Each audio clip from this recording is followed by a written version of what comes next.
7:30 on ABC. The number 10 Georgia Bulldogs traveling down to the loveliest little village on the plains, Auburn, Alabama, to face off with the Auburn Tigers. Georgia comes in as a 3.5-point road favorite. And that line right there just might shock a lot of people if they've watched Auburn play against A&M and put up 170 total yards of offense, or watch them play against Oklahoma, where obviously they got screwed by the referees, but lost that game. You kind of look at the records here and you think, it's Georgia and Auburn, but this is it's going to be a very, very compelling game.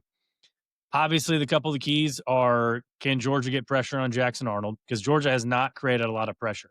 Last time we saw them, obviously, the really football hardos out there watched them play Kentucky last week. But the last time the majority of America saw them was against Alabama a couple weeks ago, and they did not generate the kind of pressure that you're used to seeing a lot of Georgia teams generate in the past. Dude, they're ranked in like the 100s in pressure rate, and sacks, and everything else. You're right, man. It's just strange seeing a Georgia team that can't get pressure on the quarterback.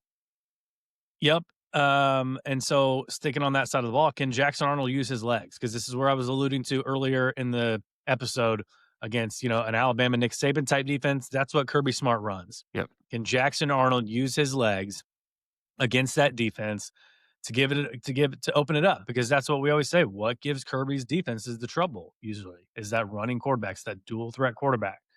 So we'll get to see that there. On the other side of the ball, can Auburn stop the run? Because that's one thing that Georgia has gotten back to doing, and they can run the ball very well. They are fifth in opponent adjusted run defense, though, Auburn is. So they could be up to the challenge, and with that crowd behind them and everything, they really could get it going on defense there and kind of stifle that Georgia offense.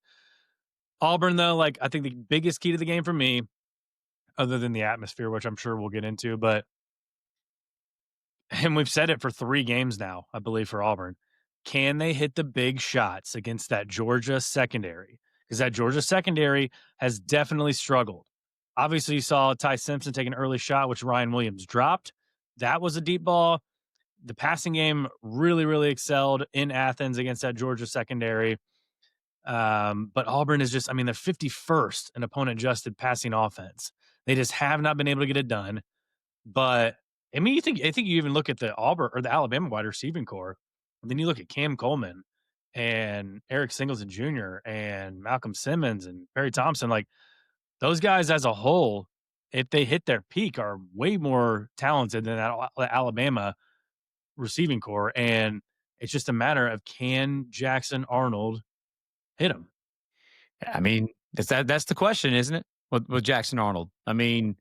Will he actually let go of the ball? A lot of the sacks and stuff that are happening. Yes, Auburn's offensive line has not played well. Let's start there. In this game, the weakness for Auburn right now is giving up sacks. They've given up 8 billion sacks, it seems like. And now they've played some really good teams so far, too. Through the first 5 games of the year, Auburn's played about as tough as a schedule as you can play. And they're giving up a lot of sacks, but Jackson Arnold's holding on to the dang ball a ton and holding on to it too long. And everybody saw the infamous video, back during fall camp. Hugh Freeze was throwing his hat and screaming and hollering at Jackson Arnold. And during that clip, he was doing that because Jackson Arnold was holding on to the ball and not throwing the ball down the field to open receivers. And all your X's and O's gurus out there say that when they turn on the Auburn film and the All-22 film, there's dudes that are open. Arnold's just not throwing it. And it's he won't throw the ball unless someone's butt naked open. Cam Coleman, at the end of the day, man, I'm with you. At the end of the day, if a play's not working like it should or whatever, you drop back to pass, and if something's not there, just find number 8 and throw that thing up. Throw that thing up and let him go, because 50-50 balls aren't 50-50 with that dude. A 50-50 ball with a normal wide receiver, yes, that is a 60-40, 65-35 type ball with Cam Coleman, without question. So that's number 1. Number 2, Auburn needs to be able to run the football some. Now, that's really hard to do against Georgia, but it doesn't necessarily mean you need to run it all over Georgia. I don't think you can do that. I just don't think anybody can do that. But you got to be able to keep them honest. You can't allow them to just well, you're just going to throw every play. Like, we're going to make you one dimensional. You got to be able to keep them on. Like this, even if you're just going to get 2 or 3 yards, whatever, like here and there, you've got to be able to commit to it, stay committed to it. And I agree, the Kirby Smart defense has had trouble with mobile quarterbacks.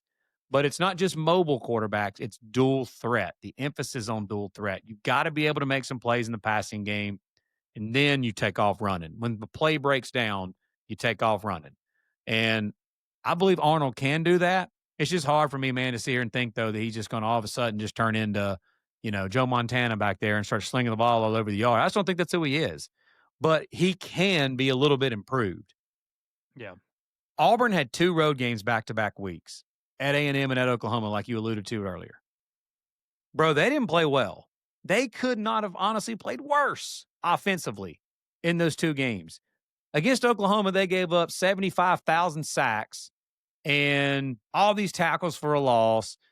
Referees looked like they were on the take for Oklahoma, and not a single call that was not even, I'm not even going to call it 50-50. Not even really bang-bang. A call that should have went their way, wasn't going their way. And yet there's Auburn at the end of the game, down 5, with the ball in their hand with a chance to go win the game. And we know how it ended. They got the safety, and we covered the spread. Thank you, Oklahoma defensive line. But then against Texas A&M, A&M comes in, hotter than can be, one of the hottest teams in America. Their offense is really great, blah, blah, blah. And Auburn's defense slows them down, keeps them from scoring a bunch of points, holds them to 16 points. Some of that was also caused by some A&M mistakes. But still, Auburn could not have played much worse offensively. And there they are at the end of the game, ball in hand, chance to go win the football game. So if they just play, average on offense, just average in this game, Auburn's defense is absolutely good enough to win this game in Jordan-Hare Stadium. By the way, shout out to Ari Wasserman for saying Jordan-Hare. But Auburn's defense is flat out good enough to win them this football game in Jordan-Hare. They just need a little bit of help from their offense, just a little bit. And I have a hot take for you here. Are we sure that Georgia right now, now we know what the rankings say, is Georgia better than a John Mateer-led Oklahoma team and Texas A&M right now? No. I agree. Maybe they are, but I don't necessarily, that's definitely not like, oh yeah, they definitely are. So Auburn's getting Georgia at home at night. They're coming off a bye. Georgia's got some injuries and banged up a little bit along that offensive line. Georgia can't get pressure on the quarterback right now. It's a must-win game for you. Can they get it done? Because, bro, let me tell you, if they don't, unlike the Lincoln Riley thing that I said a minute ago, I can promise you one program that if Auburn goes out the rest of this year and they go 6-6 with this roster that they've got with back-to-back top 8 recruiting classes, and they don't get it done in this game, that place will become toxic. I know it well. I know it really well. That place will become toxic. If they go out and they look like a bad wing T high school offense with, offensive guru Hugh Freeze calling plays, and they can't move the football, and Georgia just goes in there and just stifles them, and Auburn again looks like just complete booty on offense, and Georgia wins this game, and it's not even competitive, I can promise you, Hugh Freeze's seat will officially become hot. Not saying he's going to be fired, but it will become hot. They're going to all be asking if he just played golf the entire bye week. That may be. There may be. But so with the big question of the game is obviously, we talked about it. How will the atmosphere affect the game? And people say, Jordan-Hare turns into a different place at night, and there's voodoo and all kinds of stuff. And I mean, Georgia and Kirby, Kirby almost welcomes, environments like that. We saw with Texas last year at that night game and everything. Agreed. Contrary to popular belief, since 2022, so just the past, 3.5 seasons, Auburn's lost 11 times at home. It's not some impenetrable force, and they're 11-14 against the spread at home. Well, in that time frame. The only thing I'll say against that, bro, I did that is a fact. That stat is, and I'm not trying to defend them here. I'm not trying to be Lance Freeze here, but they've had some trash football teams. Are we sure? Are we sure that this team's better than those teams? Yes, they're way more talented than those teams. They are better. They are better. They're better than the team that they had last year. They're definitely better than the teams they had under Brian friggin' Harsin, without question. But are they like great, elite, something like that? No. Yeah. They're really good defensively. Their defenses deserves better from the way they've played this year. In that DJ Durkin defense. But like, Yeah. I understand that those stats don't lie. I don't disagree with you. And with all this Well, being, I got some other stats that don't lie for you. all right, go You ahead. ready for these? Yeah. Since that same time frame, since 2022, Georgia is 13-26 against the spread after a win. Oh, And as an away favorite, they're 3-9 against the spread. As a favorite period since 2022, they're 16-28 against the spread. So, I mean, is basically Kirby Smart and Brent Key, same person, right? yeah. Okay. Same guy. Georgia fans will love hearing that. Yeah. But I mean, because of all that, because again, Auburn is backs against the wall, I just think with the atmosphere, like this is a game that they've been focusing on for a long time. They had the bye week. Like we talked about it a month ago. You sent me a picture, like, or a video, and like just imagine that place when Georgia comes to town. It'll most likely be a night game. Turns out it is a night game. They're catching 3.5 points at home. I know they've struggled, but I'm going to take Auburn. That's my fifth best bet in 5 big game breakdowns. I'm taking Auburn plus 3.5 as a best bet. My fourth best bet of the 5 big game breakdowns that we're given, I'm with you. I'm taking Auburn plus 3.5 at home against Georgia in this game.